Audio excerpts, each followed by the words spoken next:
Hi, it's Becky again, and I have been asked to address the topic in our curriculum called emotional eating. This class is to piggyback off of a previous class called eating triggers. The difference being when we talk about eating triggers, it can be certain activities, certain people, certain times of the day are things that we associate with eating, and so we think when those happen, we're hungry. Whether you may be hungry or not. Emotional eating more is your feelings that you are having and that you maybe want to deal with these feelings with food. It could be happy or sad. It could be anger, being scared, being sad, being happy. With some of these emotions, if you turn to food, that's called emotional eating. So, want to talk to you about the difference between emotional hunger, which is also called mind hunger, and physical hunger. So, emotional hunger is different than being physically hungry. It's stimulated by thoughts, feelings, things in the environment that you've come to associate with food. So the problem with emotional hunger is that no matter how much you eat, it will not satisfy the hunger that you actually have for comfort.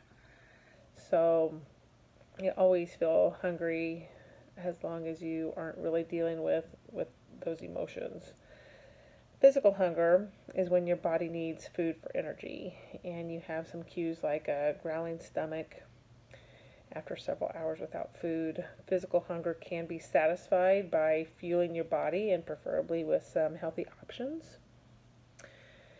So, we at PCW feel like the most effective way to deal with emotional eating is to keep a food diary. And at the end of this class, I'm going to go over the example of a food diary that is in the module that you would have been emailed.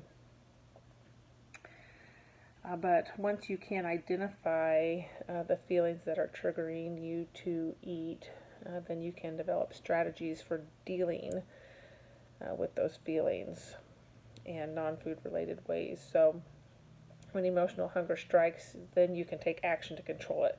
There's confrontation and there's distraction. And you can use a combination of the two. Some people are more confrontational, which is an offensive. You're on the offense. You are taking action. And then distraction is a defensive mechanism. And you're protecting yourself. So I'm just going to read here because they explain it very well. Confrontation, in which you meet the urge to eat head on. So you view this emotional need to eat as a threat to your control, and you're determined to beat it. So you recognize that you have this need to eat to deal with some emotions, and you're going to not give in to that emotional hunger. So that's hunger comes. Like, I'm not going to eat because I know that I'm not hungry. I'm only doing this because I am sad, stressed, whatever it may be. Then distraction, you recognize again that you feel this urge to eat, and instead you're going to find something else to do. Call a friend, go on a walk, take a bath. So, like I said, there can also be a combination of those two to deal with emotional eating. Stress is a normal component of our lives. Some of us deal with stress differently, but using food to cope with stress, it's not a personality flaw. It's life. It is a behavioral problem which does need some modification. So, knowing that stress is always going to be there, you can stop and think about, am I going to deal with this head on as I'm going to confront it, or I'm going to distract myself? So one coping exercise, and you can see at the bottom of the front page of the module, do you eat to level out emotions? These are yes or no questions. Do you eat to take the edge off? Do you crave the world? Do you crave the wonderful numbness associated with the full stomach? Does eating make you sleepy, allowing you to retreat from the pressure of life? Does eating relieve all kinds of stress, be it personal, social, or work related? So eating compulsively is often a measure of your anxiety. Food relieves the anxiety, it calms you, it removes the stress, and helps you cope. But when you digest the food and that stress is still there, then you have this feeling of being let down. So the healthier way to deal with emotional eating is to break the association of the feelings that you have with the desire to want to eat. Some alternative activities that are suggested: listening to a relaxing CD, call a friend, go for a walk, read a book, take a bath, do some gardening, get involved in a hobby. I like to call this distraction list, I like to call it my honey-do list. All of us have things around the house that we want to do.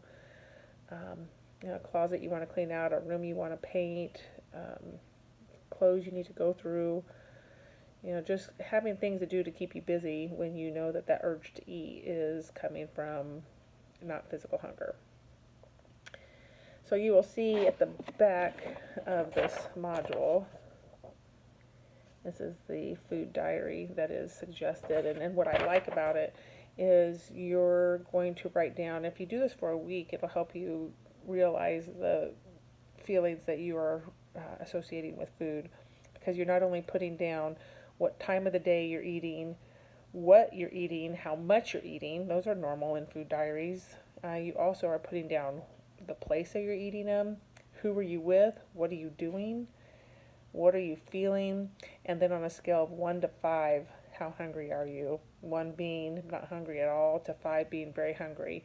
I think that an activity like this can really help you to recognize the emotions that you associate with food. And to do it for a week, like I said, this can help you to identify those feelings. And then at the bottom, there's an activity to redirect your eating urges. And there's three lines, so you could put down 3 feelings that you're having that you recognize you eat to replace those feelings, to deal with those feelings, and then alternative activities, as we've suggested above, some things that you can do instead of turning to food when those feelings come. So emotional eating is a real thing. It's just life. All of us handle it differently. So my recommendation for you is to find something. Find out what your defensive mechanism is. Is it to confront it, be stubborn, deal with it head on, or to distract from it? So we're here to help. If you have any questions, we want to be a part of the solution. And just knowing that all of us deal with emotional eating in one way or another. And together we can figure this out and overcome it. Now have a great day.